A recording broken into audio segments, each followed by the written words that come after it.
Salut à tous et bienvenue à Lyon pour l'édition 2015 du salon InnoRobot. Regardez cette araignée que j'ai entre les mains, c'est peut-être le jeu vidéo du futur. Voilà, quelles sont les nouveautés qui nous ont marqué, qui a marqué Amélie Charnet, qui est journaliste à zeronet.com. On voit ça tout de suite. Il y a donc cette araignée connectée, mais aussi un pot de fleurs qui se déplace tout seul. On découvre ça tout de suite.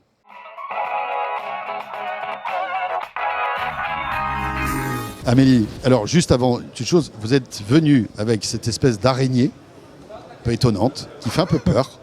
Je vous présente Brutus. Ah, c'est son ben nom. voilà, c'est mignon. Plus Mais alors, en français, il s'appellera Brut, ce qui est beaucoup moins charmant tout de C'est suite. beaucoup mieux. Alors, vous savez quoi? On va le soulever. Hop là. Il faut qu'on le voit mieux là. Et alors, un heureux hasard a fait prends-le. qu'il vient de remporter le concours des startups, en fait. Oui. Donc, on l'avait sélectionné à juste titre. Et c'est un concept que je trouve à la fois génial et très divertissant parce que c'est à mi-chemin entre le jeu vidéo et le jouet. Alors, j'explique. C'est un robot... Ça chauffe un peu, hein, quand même. Hein. Ça chauffe un peu, c'est un Oui. prototype. Hein. Ah, c'est pour ça. Alors, Il va m'exposer entre les mains, les amis. c'est pas grave. donc un robot de combat. Oui. Mais pas pour faire la guerre, pour jouer, et qu'on commande avec son smartphone ou sa tablette via une application. Donc il est connecté en Bluetooth, il a une caméra, il a des capteurs, et ce qui est génial, c'est que donc on peut sur l'application acheter des armes, acheter des accessoires. C'est à la fois virtuel mais aussi réel. Ouais. C'est-à-dire qu'on peut lui rajouter des coques, et ces coques, elles sont pas cosmétiques, c'est pas un habillage, elles vont vraiment avoir un impact sur ses fonctionnalités. Et on peut jouer, je crois, jusqu'à 5... il peut combattre jusqu'à 5 adversaires en même temps. Donc c'est moitié réel, moitié virtuel. Hein. Voilà. Et alors, c'est des Britanniques qui ont développé cette start-up. Ils sont 5. Il y a un Français dedans. Cocorico. Et ils ont été incubés par Qualcomm à San Diego, là. Et donc, ils sont en plein développement. Pour l'instant, ça n'est qu'un prototype, mais ils voudraient le commercialiser pour Noël 2016, environ à $149.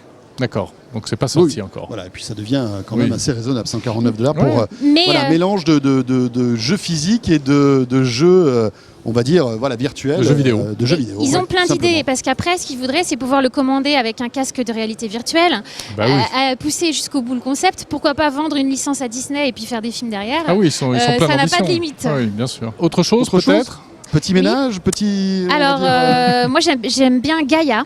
Ah, what is Gaïa? Alors, donc Gaïa. en fait, c'est encore un prototype. Je ne sais pas si on peut voir les images. Je ne sais pas si on a des images, je crois pas. Ils appellent ça, eux, un cyborg végétal. Mais pour résumer simplement, c'est un pot de fleurs mobile. Oui, le voilà, on a les images. Ah, formidable. Voilà. Notre JRI magique, JD, est tombé amoureux de ce produit. Il voulait repartir avec. Regardez. Qu'est-ce que c'est? Alors, qu'est-ce que c'est? C'est un pot de fleurs? Un pot de fleurs mobile, bourré de capteurs. Avec une roue. Avec 2 roues. Donc, ces capteurs détectent si la plante a besoin de soleil, besoin d'ombre, si elle a besoin d'eau, si elle a besoin de changer la terre et si l'air ne lui convient pas. Et en fonction de ça, elle va se déplacer toute seule. Donc, pour les feignants, c'est-à-dire elle va aller vers la lumière, par exemple. Elle va aller vers la lumière ou vers l'ombre. C'est génial, alors, le concept n'est pas encore tout à fait abouti parce qu'ils ont développé 2 produits différents en même temps. Il y en a un qui est un peu plus avancé, qui est un pot de fleurs mobile bourré de capteurs. Immobile. Du coup, il ferait les 2 en même temps. Il se rechargerait et il pourrait donc s'alimenter en eau. Ça me rappelle un produit parotte, ça. Hein? Oui, alors évidemment, je leur ai demandé si ça ressemblait un peu au Flower Power. Pour eux, c'est pas du tout la même chose parce que le Flower Power, il s'insère dans la terre. Là, c'est vraiment le contenant et le contenu en même temps. Ouais. Non, c'est une bonne idée.